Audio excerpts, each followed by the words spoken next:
title of this new Netflix docuseries may be a bit hyperbolic, but Dancing for the Devil, the 7M TikTok cult, does tell an upsetting and suspicious story of potential brainwashing and manipulation, all while under the guise of viral social media marketing.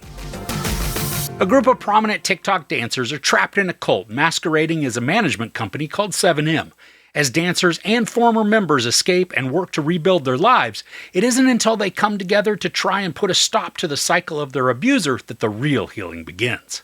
So there have been several cult-themed documentaries that have released in the past few months, and all of them share at least one thing in common. A charismatic leader who innocuously, at least at first, lures people into their sphere of influence subtly and then gradually gaining control of their finances, beliefs, even lives. But there's always something that intrigued me about cults, especially if they're not doing the whole unalive pact thing or really just attempting to harm other groups of people.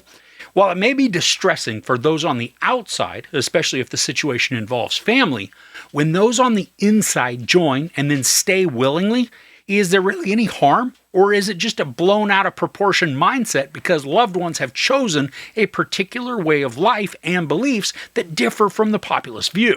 And that's sort of the question that's raised within this docuseries, at least initially. We meet a family where two sisters were very into dance and were gaining notoriety on social media when one decides she's going to join this church in California. Now, the church members are mostly made up of other influencers and dancers, but when the sister cuts off all communication with her family, they begin to worry and then try to convince her to leave the church. And we see a ton of comments on the family's social media posts that do ask legitimate questions. Maybe the daughter just wanted to get away from her family. Maybe she prefers this new group of friends. I mean, the girl, she's an adult, so why can't she make her own choices? This then feeds into that area of whether or not this church and its secretive and exclusive membership is actually wrong. But let me cut to the chase for this part. While the church itself isn't necessarily a bad thing, what we learn about the pastor is deeply disturbing and horrendous. He's a sexual predator using the guise of faith and salvation to persuade young women to do his will so he can get his rocks off. When we hear stories of how some of the women were brainwashed, over long periods of time, so that they would then end up willingly do his bidding, it is just simply a dirty feeling that washes over you. And while the brainwashing portion may be enough to classify this church as a cult, there's way more that begins to be uncovered. The pastor creates a management company for the dancers in his congregation, and that's where the 7M in the title of the documentary comes into play.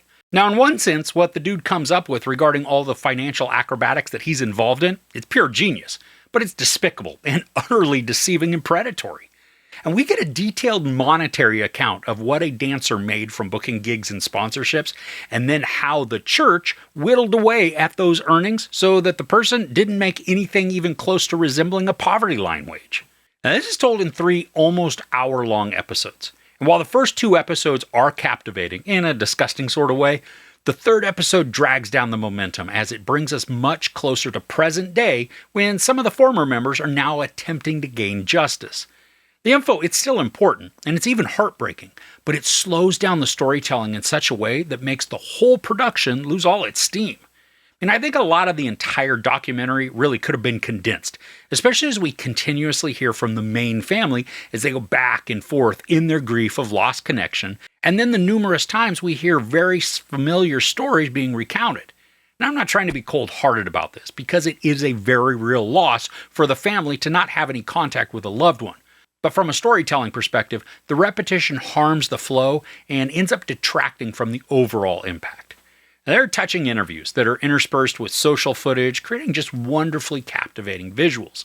And the story itself is intriguing, but it's ultimately too drawn out for the lack of resolution that we end up receiving. It feels like the story was rushed a bit through production just in order to get it out. Because at the end of the series, we're shown several title cards that illustrate how certain legal aspects are still unresolved, and they won't be addressed until sometime in 2025. Now, could the documentary have waited until more conclusive ends were achieved? Now, maybe they're going to use the upcoming legal stuff for impetus for a follow-up to this. For me, though, I'll probably have moved on and not be very interested in revisiting. It's kind of like when we got the follow-up to Tiger King.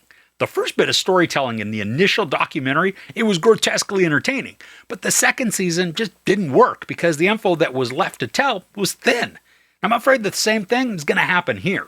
And I think if you're into documentaries, you may get enjoyment out of this. I personally found it to be a little triggering in spots, just thanks to my own religious upbringing. So when the church and the pastor would use certain terminology to achieve his own goals, it brought up all sorts of negative emotions. If you don't come from a religious background, my guess is that you'll just simply see the actions as par for the course from any supposed faith-based organization.